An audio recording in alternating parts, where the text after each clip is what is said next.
Consciousness is something that we are. It's not something we have.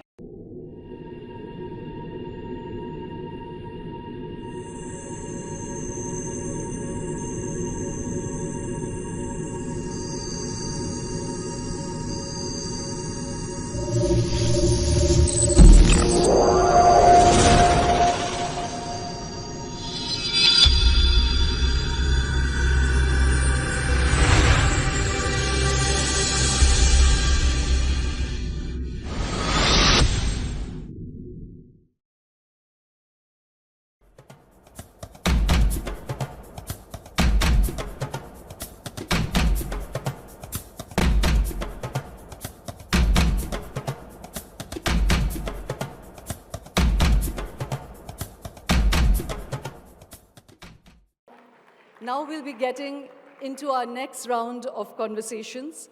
We continue this pursuit, a kind of Chinese doll, perspective within perspective within perspective of what makes us who we are. And here now we're going to pivot away from the hard sciences into that more intuitive science which emerged from the Eastern traditions. And when we were talking to Heino Falke, I thought of something that possibly he or another scientist said, which is that mysticism is only undiscovered science, and that's a wonderful way of looking at it, because there's some things that are beyond just the physical apparatus of, our empirical selves. And so to discuss that heart of the debate, what is consciousness? What do the Eastern traditions point towards, the nature of reality and self? We are going to have on stage Eddie Stern, who is a yogi. He's a yoga teacher. He used to be a Mohawk, 7 inches high Mohawk, skateboarding, psychedelic, punk rocking, young boy from America. And then he encountered Siddhartha by Hermann Hesse. And he came to India looking for purpose and meaning and found it here in the yoga traditions that he encountered. He now is teaching in the Patanjali Yoga. In the material world, his call to fame is that he has some of the biggest sort of cultural icons who follow him, from William Dafoe and Madonna and Gwyneth Paltrow and others. But his roots are really here back in India. And we really chose him because it's interesting when we're discussing so much of Western empirical science to see how that encounter between Western science and Eastern knowledge traditions, the kind of, different efflorescence that comes out of that. And so Eddie represents that.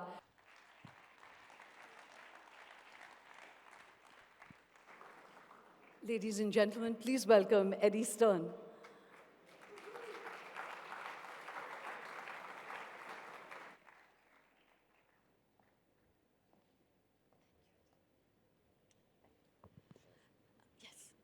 And also, please welcome on stage Soumya Shankar.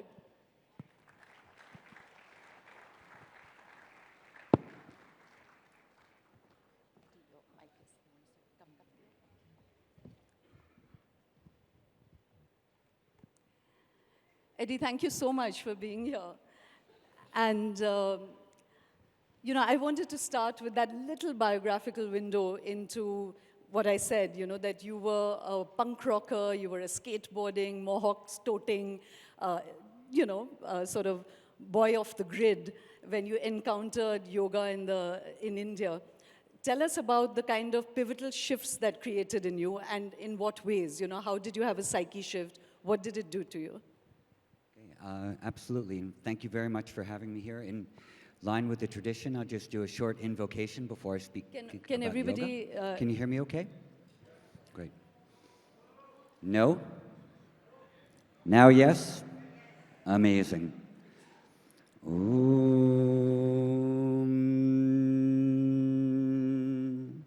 Akhanda mandalakaram vyaptam yena characharam tatpadam darshitam yena Tasmai Shri Gurave Namaha.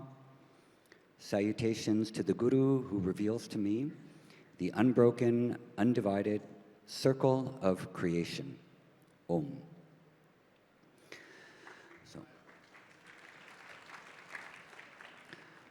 So Yeah, as a young person growing up in New York City, I, from an early age, was looking for meaning and purpose in my life. And one of my earliest memories of school, I was about 3 years old in nursery school, and I remember the first day of nursery school thinking to myself, when is this going to be over? And not just that day of school, but the entire schooling process. And from then until I graduated in 12th grade, it was a countdown to when I would be free so I could pursue my life. I didn't see what I was going to gain from structured learning of other people's ideas. I wanted to know what were my pulls and my ideas that I needed to follow. And that was, of course, a very big conflict because education demands that you fit into these particular boxes so that you learn the things people say to learn, and then you can go to college, and then you can get a job, and you can fit into the status quo. I didn't see any fulfillment or joy in that.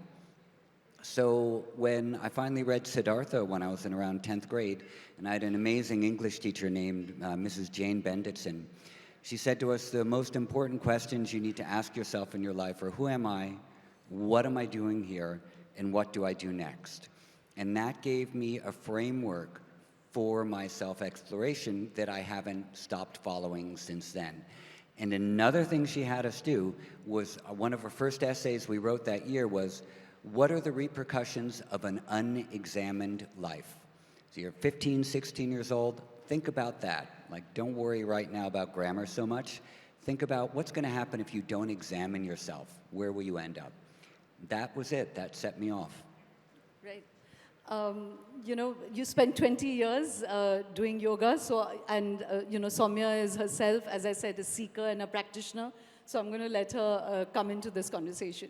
Amazing. So Eddie, it seems like you've broken stereotypes in your life. You certainly are not dressed as a yogi right now, typically. You look like a Wall Street finance mogul, very dapper. I want to ask you, I know that, as far as I understand, you followed a certain tradition for very long. You championed it. And this is the contemporary imagination of the Ashtanga yoga tradition, coming from a particular guru, coming from a particular lineage. So can you explain what that was? And then again, in the spirit of breaking stereotypes and the spirit of reimagining yourself, you did turn out to be a very different kind of a yoga teacher than the system that you were following. So can you explain that departure? First, can you help us establish what was the Ashtanga yoga system that you followed, and then explain the departure? So for all of you who aren't familiar, Ashtanga yoga is, there are two basic Ashtanga yogas. The true Ashtanga yoga is Patanjali's yoga from Yoga Sutra, and this is a system that dates back probably around to 350 CE. And then there was a style of doing asanas that was then called Ashtanga yoga that was developed by a teacher named Pattabhi Jois, and he learned from Sri Krishnamacharya, who is one of the most important yogis of the last century. He was the teacher of B.K.S. Iyengar, of Desikachar, of A.G. Mohan, of Indra Devi, of Srivatsa Ramaswamy. So he along with Swami Shivananda, brought the practice of yoga in terms of asanas and pranayama. Basically, those two yogis spread yoga worldwide. We have them to thank for it. Pattabhi Jois learned from him as a young man, and he developed a system, or codified sort of the system of doing asanas that he was teaching in the Sanskrit college.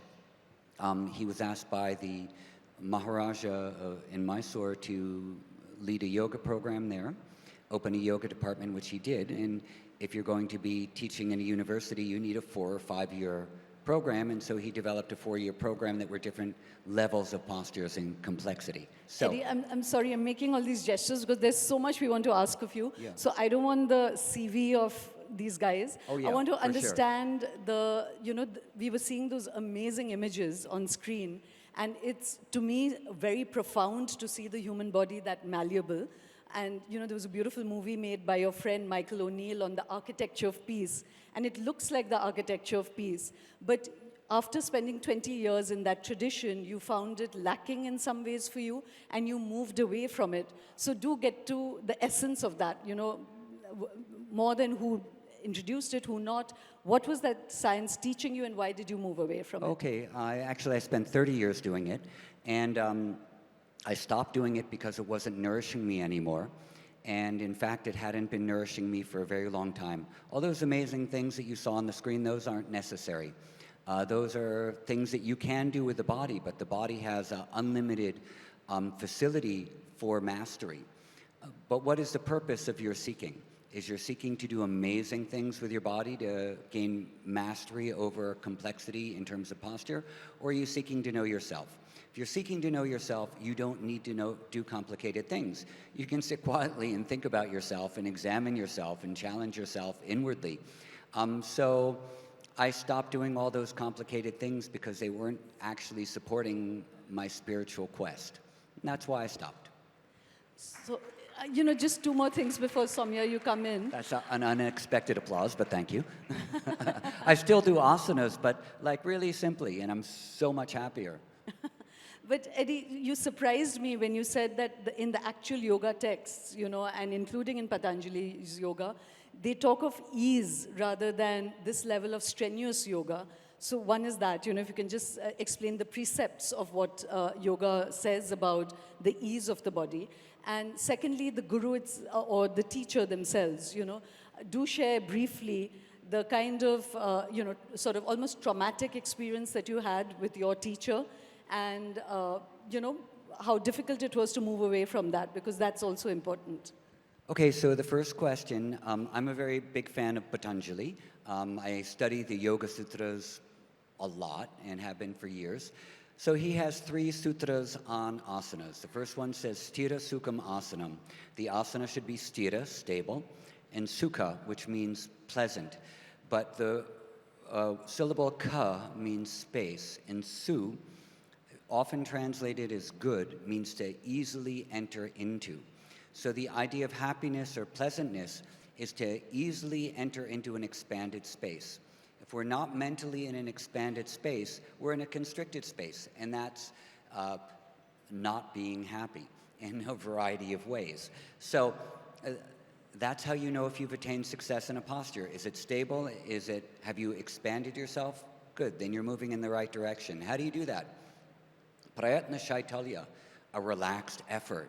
If you're straining in your postures, that's not a relaxed effort, and you're not going to easily enter into an expanded state.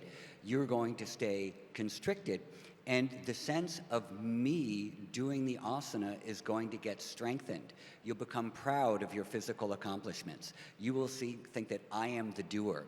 And the idea that you read in Bhagavad Gita and all of the texts is we are not the doers. We're an expression of the entirety of creation. Creation is flowing through us, and we are an expression of that. We only think that we're separate. So if we do things in a way that continue to make us think that we're special and separate, yoga is definitely not going to work. So we need to begin to relate, and I'm not going to use the word ego because we don't find that word in yoga, but it's a sense of I-ness, the specialness of me because I can put my leg behind my head, and what does that bring you in your life anyway? It's not going to help you pay your taxes. It's helping you pay your taxes. Yeah, this is the joke, like if you're a breathwork teacher, you literally can make money out of thin air. Right. So, and then what's the next thing is Ananta Samapati Bhyam, the cognitive blending of your awareness with that which has no limitation. This is how you enter into an expanded state, the happy state, the expanded blissful state, Ananta Samapati, merging your awareness and that which has no limitation. These are the 2 prescriptions for doing postures. Then what happens? Tato dvandva anabhighataha. You transcend the ups and downs of life. You transcend the pairs of opposites, which means that it's not that you don't feel that it's hot, you don't feel that it's cold. There isn't success and failure and praise and blame will still come your way. You're not moved by it. It doesn't dictate your definition of who you think you are because you are firmly established in your own awareness, which is the same awareness that everyone else has. So that's the basic idea. So in that arc of asana, stable, expanded space, relaxed effort, merge your awareness in that which is without limitation, which means We cease to judge or criticize or anything like that.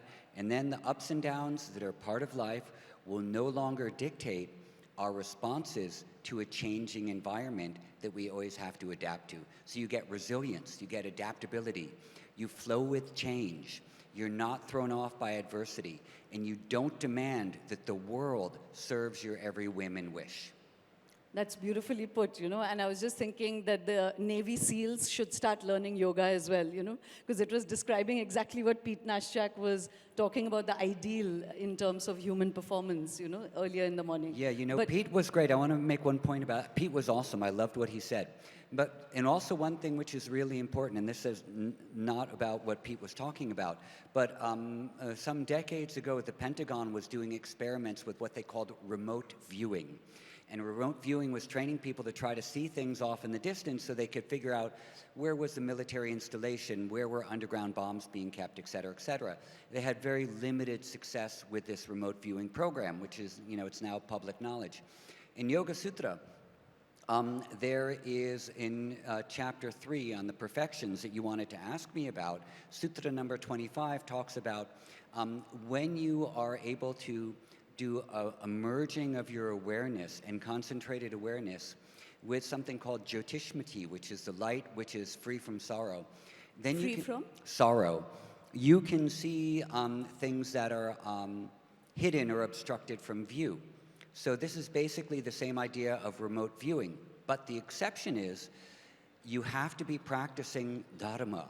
You have to be practicing yama and niyama.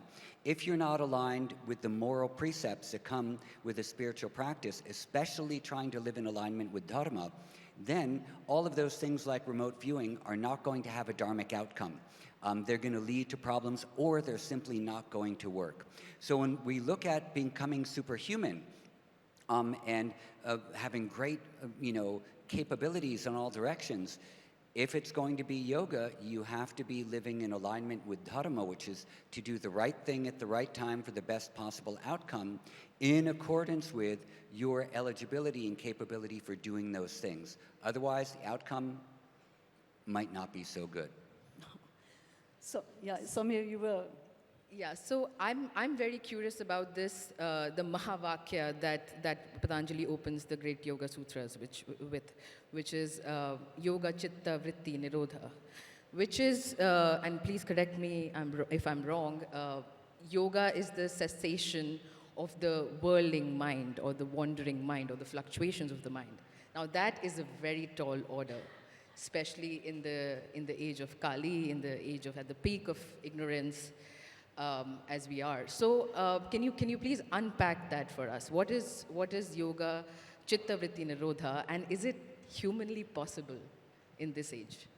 So basically, this is a question that sages have been discussing and arguing over for about 1,000 years. So I probably can't unpack it, but I can maybe elucidate just a little. So second sutra of Yoga Sutras is Yoga Chitta Vritti Nirodha.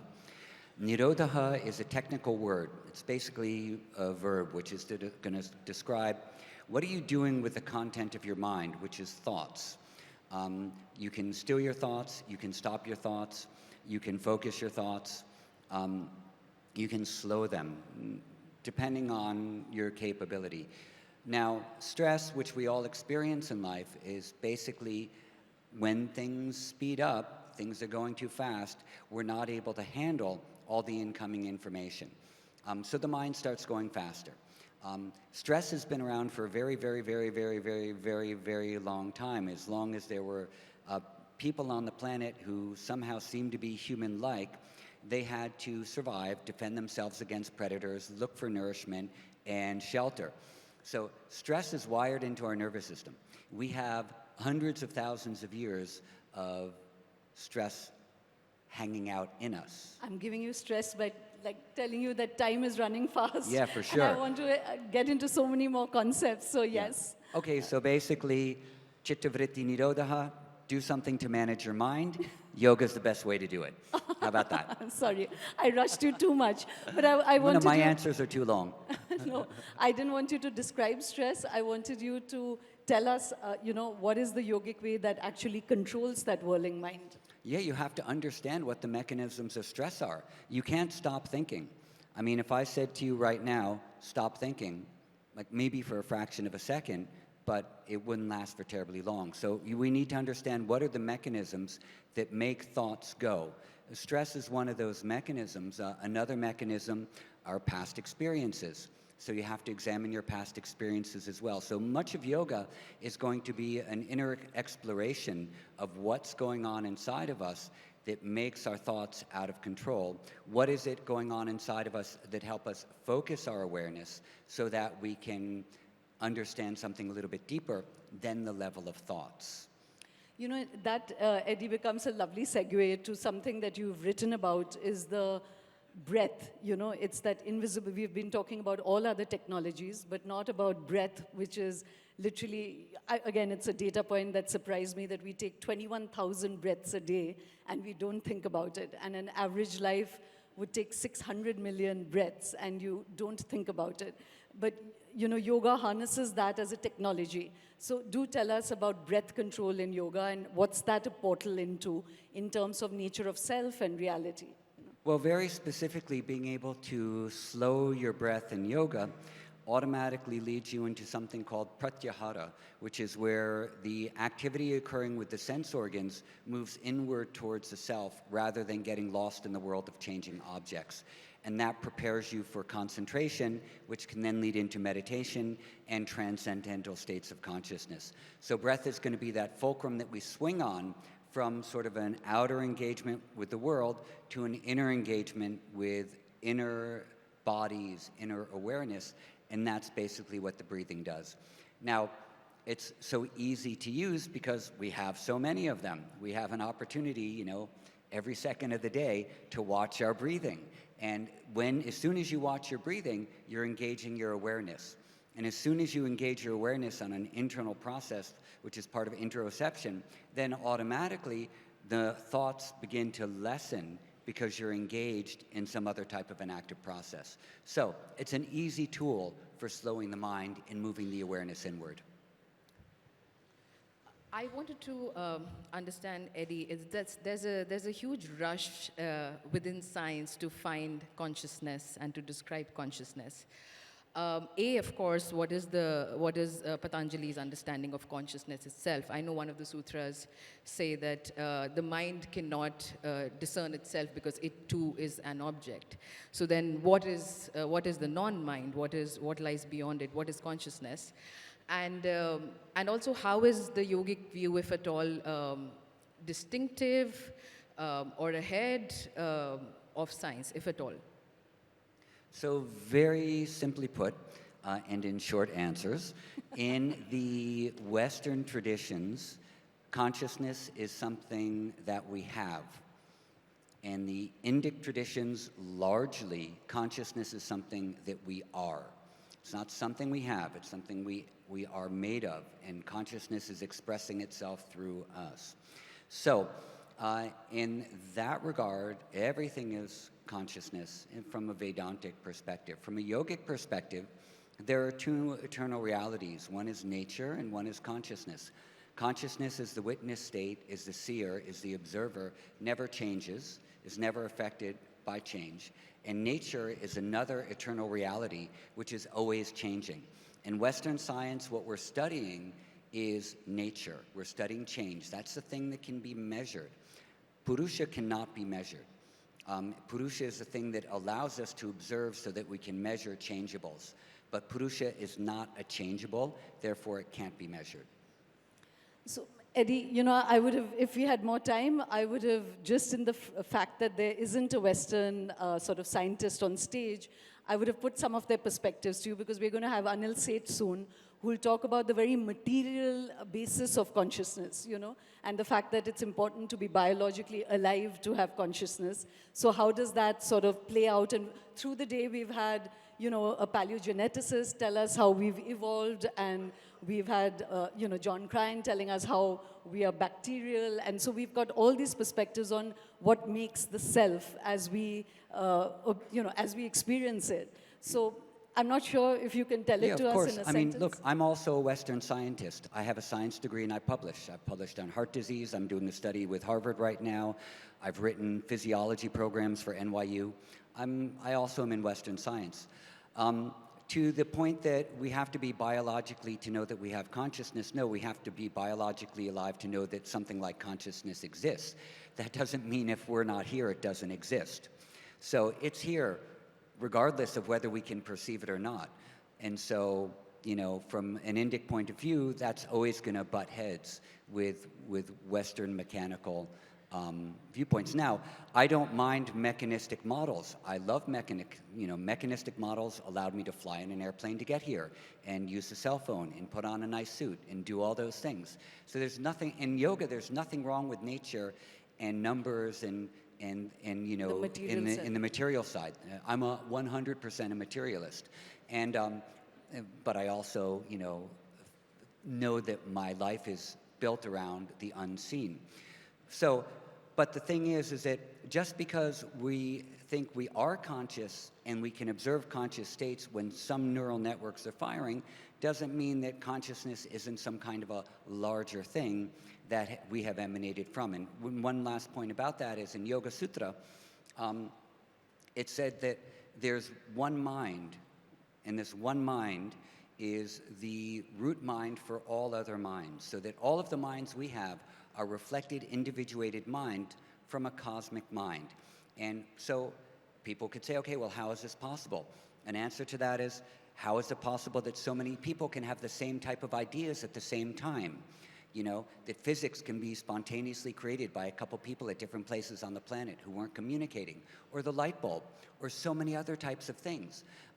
How is it that we can all, you know, see the same color blue, that we can have the same type of language? Well, you could say our brains have evolved over millions of years so that as a species, we are species-specific, co-evolving together. Okay, fine. But, you know, how is that unity in sameness of evolution there? And in yoga, it's explained by one mind reflected through all the other minds, and that is where we have this ability to make decisions on a collective scale and also let things spontaneously happen on a collective scale too, like the Kumbh Mela, for example. Eddie, we're going to have to like wrap up really soon, so I'm just going to, that one, I'm going to park, and I said, you know, again, many people are going to reach out to you for coffees and other discussions over dinner, but when you said that, you know, the one mind and many minds, each species actually experiences reality differently, and you know, there's a wonderful phrase that Donald Hoffman has used, that reality is a species-specific construct in an ecological niche, you know, so when you said that we all experience it, only we humans experience it, but not other forms of nature, you know, or no, others. They experience it the way they experience it. We have no idea what their experience is. And we have no idea if we're experiencing reality. Right. Which is probably more important than trying to figure out what exactly reality is. In fact, Patanjali doesn't even describe reality for us. He says, manage your mind, you'll have an inner experience of something, and then something beyond this thought level will be revealed to you. So we don't even know if we're living in reality, but we know we're living together. We might as well make the best of it. Right. That's actually a great note to end on, but do you think in like 30 seconds you could talk about the fact that, you know, we were talking about superhumanism earlier with Pete Nashak and Dan Turner, that in the yoga traditions there's the siddhis, which actually do, you know, I mean, manifesting matter, out-of-body experiences, you know, any of the siddhis. What do the texts say about it? And like I said, in 30 seconds, can you tell us? Yeah, so basically, if nature is one thing, and we're all made of nature, all constructed forms have their own power contained within them. The sun has a particular form, and it has its own power. The moon has its own form, has its own power. People have their own form and their own power. If you meditate and merge your awareness in different types of forms, the power imbued or innate in that particular form will expose itself to you, and you'll take on that power. So the concentrated practice on the trachea can help you transcend hunger and thirst. The concentration on the navel can give you the the arrangement of all the body parts. The concentration on the moon will give you the understanding of the arrangement of the stars. The concentration on the sun will give you the understanding of the movement of the stars. The concentration on the strength of an elephant, or just on strength in general, can give you the strength of an elephant, and the concentration on friendship will give you the strength of your heart, or the concentration on the heart on the strength of friendship, in fact, which is a very beautiful one. So everything has inherent a power. Right. And so concentrate on the heart, strengthen our friendship. This is one of the best powers to have. Right. Unfortunately, we're going to have to end it there, Eddie. Each session, one feels, that we could just carry on for the rest of the conference discussing it. Soumya, you want to have some last thoughts? No, I think we should nirodha all the chitta vrittis for now. Thank you, Eddie. When you said about consciousness, last year when Swami Sarvapriyananda was here, we had talked about the fact that through psychedelics, you kind of get a divine experience, which is similar to the mystic experiences described in Indic sciences, traditions. And I'd asked, does that mean all religious experiences are basically like a hallucination or psychedelic? And he said, well, you can arrive there, a shift in the brain through psychedelics, except through yoga and through Indian practices, you remain in that state. Whereas, if you get it through psychedelics, you come back to being stupid afterwards, So. Yeah, well, I've had plenty of experience with psychedelics, and we can save that for next time. Right. Thank you very, very much, Eddie, for being here with us. Thank you, Soumya.